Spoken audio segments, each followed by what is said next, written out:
Chapter 21. To the moors. Lydia didn't dare move.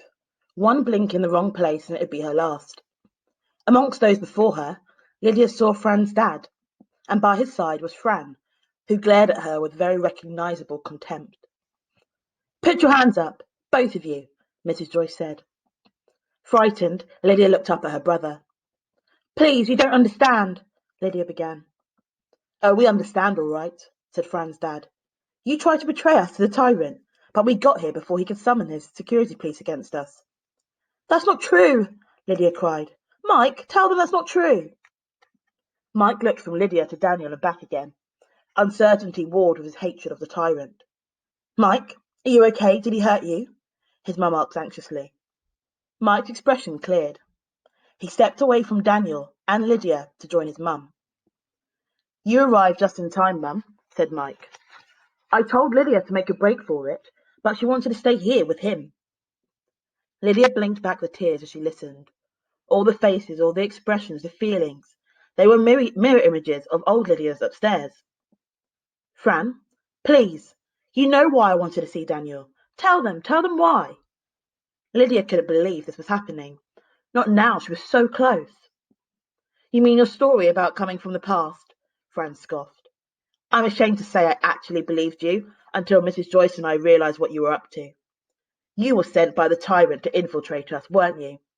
The whole time I thought we were friends, and all you wanted was to find out who the leaders of the resistance were, and when we were going to launch our attack against him." Fran pointed to Daniel. Lydia was speechless. Every word she wanted to scream in denial faded to nothing in her mouth. "I don't need the help of a girl or anyone else come to crush this mob," Daniel scorned. "Yeah? Then how comes you're the ones with your hands up and not us?" Fran's father said. The mob around him laughed and cheered and whistled. "Let her go. She has nothing to do with this," Daniel pointed at Lydia. "You expect us to believe that?" Mrs. Joyce mocked. "Take them inside and tie them up. We'll use them as hostages until we've taken care of the security police and the night guards." "They'll shoot you on sight," Daniel said. "Oh yeah? Where are the security police who's supposed to be protecting your precious mansion? Do you see them? 'Cause I don't," sneered Mrs. Joyce. "We'll get rid of all your other guards just as easily as we got rid of them." Daniel looked around the mob, but said nothing. Lydia wrapped her arms around herself so that no one would see how much she was trembling. She moved a step closer to Daniel. Over the heads of the mob, through the branches and leaves of the trees in the wood, she could see a pink and orange sky towards the horizon. That was where she had to get to. Lydia was more convinced of that than ever before. But how? How? "Take them inside," Mrs. Joyce commanded. 15 minutes later, Lydia and Daniel were sitting in two chairs placed back to back and tied up tighter than Christmas parcels. They were back in Daniel's living room, and even though it wasn't cold, a fire blazed in the fireplace. Fran's dad and two others come into the room. "We've checked the entire house. There's an unconscious night guard upstairs, and we caught two more security guards eating in the kitchen. That's it," said Fran's dad. Lydia turned to Daniel to ask about old Lydia, but a warning nudge from his elbow brought her to her senses. Mrs. Joyce studied the two people tied up in front of her. "Okay then, you, and you. You're responsible for the tyrant and this traitor," said Mrs. Joyce, indicating Daniel and Lydia. "If they so much as breathe the way, you know what to do. The rest of us are up to the night guard's camp. This is it, people. Nothing can stop us now." With a great cheer, all the members of the resistance left the room except for Fran's dad, a bald man and a tall woman, neither of whom Lydia recognised. Lydia heard the trudge of many footsteps out in the hall, and then the front door slammed shut. Lydia's captors each swaggered around the room, directing mocking looks at Daniel. Yet, for all their jokes and laughter at Daniel's expense, Lydia saw that they were still careful not to come too close to him. Lydia felt her brother's fingers pull at the plastic ropes around her wrists. She flexed her wrist and positioned her hands where she hoped none of the grown-ups in the room would see what Daniel was doing. The ropes were cutting into her wrists. Each time Daniel pulled at them, it made them cut deeper, but Lydia forced herself to bear the pain. Look at all these books. They're priceless, said the woman in disgust. The rest of us have to make do with holo books, and he's got more books than the town museum, said the bald man. Danny, what are we going to do? Lydia whispered. Shut up, you two. No talking, snapped the woman. Huh? My Fran's never seen a real book, like the rest of the kids in this town, sniffed Fran's dad. And look at all this, going to waste. I don't mind, Dad, Fran began. Lydia hadn't known that Fran was in the room until she heard her voice. Well, I do, Fran's dad interrupted. Nothing compares to the smell and feel of real books, to be able to turn real pages.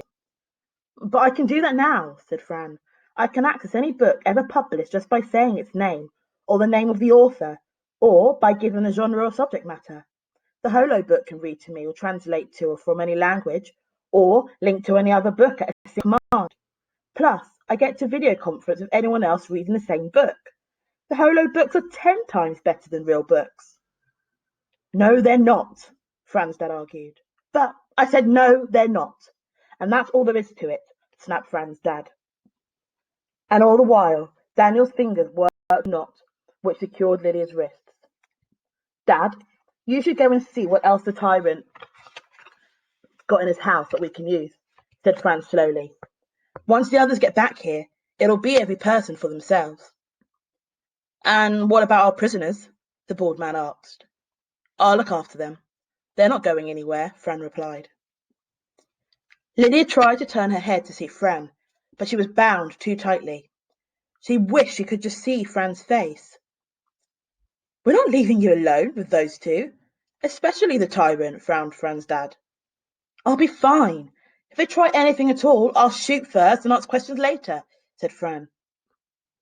It'll probably be our only chance to get what we want from the tyrant's house before the others come back, said the woman. Okay then, agreed Fran's dad. But Fran, just yell if they start anything. Don't worry, Dad, I will, Fran replied. Lydia listened to the sound of the 3 sets of footsteps retreating. Fran! Is that you? Lydia whispered. No reply. But Lydia was sure someone was still in the room with them. Please let it be Fran. Fran, listen to me. Lydia twisted her head this way and that, but she could see no one. Fran, I wasn't lying to you. I swear I wasn't. I'm not from the time. I don't belong here. Please, you must help me to get back. I can stop all this. I can change it. Then maybe even your mum, Frankie, wouldn't have to die. Fran. A single pair of footsteps sounded on the wooden floor, coming closer and closer. Lydia turned her head as far as she could, but she still couldn't see a thing. Daniel's fingers stilled on Lydia's ropes. At last, Fran came into view, carrying a knife with a long blade in her hand. Lydia shrunk away from her, her eyes huge with dread. What was Fran going to do? Danny, Lydia whispered. Shh, Daniel said softly. An old-fashioned carriage clock chimed softly on the table in the room. Overhead, Lydia heard the grown-ups ransacking the house, but the sound faded until all Lydia could hear was a tick-ticking of the carriage clock. Is she going to kill us? Does she hate us that much? Lydia wondered fearfully. Without warning, Fran suddenly wielded a knife to cut the ropes binding both Lydia and Daniel. Don't say a word, Fran. We don't have much time. Why are you doing this? Daniel questioned. Because Lydia needs to get back to her own time and change all this, Fran whispered. You believe me? Lydia asked. I want to believe you. I have to believe you. If there's the slightest chance that you're telling the truth, that my mum might not die, Fran answered. Now come on, we don't have much time. She dug into her pocket and took out a laser gun. I've set it to stun. That's all you need, she said firmly. Daniel nodded, understanding what Fran was saying. Fran handed it over. Let's go, said Daniel. He took the lead as they tiptoed out of the room and across the hall to the front door. His face set in a worried grimace. Daniel tried to open the door. Lydia heard as the door began to slide open. Fran, What on earth? Stop!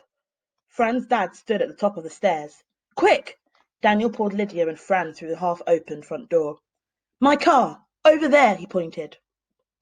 Lydia and Fran raced for the car, parked by the first set of trees in the wood. Where's Danny? Lydia gasped as she ran. She turned her head to see him press a key on the front door's keypad, then jumped to one side as a white laser bolt missed him by millimeters. Lydia froze. Danny! Danny, are you okay? Get going! Daniel shouted. Lydia started running again. Daniel fired his laser gun at the door's keypad just as it slid shut. Then he raced after Fran and his sister. By now, Lydia and Fran were at the car, desperately pulling at the door handles to open it, but it was locked. Danny! Move! Daniel yelled as he pelted towards them. Fran and Lydia stepped aside. Daniel pointed the transmitter on his car. Lydia heard a click as the door opened. We don't have much time, Daniel said urgently as they all bundled into the front of the car. A jammed keypad won't keep them in for very long. What about old Lydia? Lydia asked. She must have hidden in one of the house's secret passages. I'll come back for her, but right now we have to get out of here. The car began to take off vertically. My dad's got a transmitter. He'll tell the others we've escaped, Fran warned. We'll just have to take our chances, said Daniel. Fran turned to look out of the window. Lydia frowned at her. Fran, what's the matter? She asked. They'll think I'm a traitor. Tears shimmered in Fran's eyes. Lydia took Fran's hand in her own. Do you think you're a traitor? She said. Fran shook her head. She tried to smile, her eyes still shining with tears that began to run down her cheeks. Impatiently, Fran brushed them away with the back of her hand. I don't think you are either, Lydia said. Thanks, Fran whispered. After a shared smile, she asked, So where are we going? Daniel and Lydia looked at each other. To the moors, Lydia replied.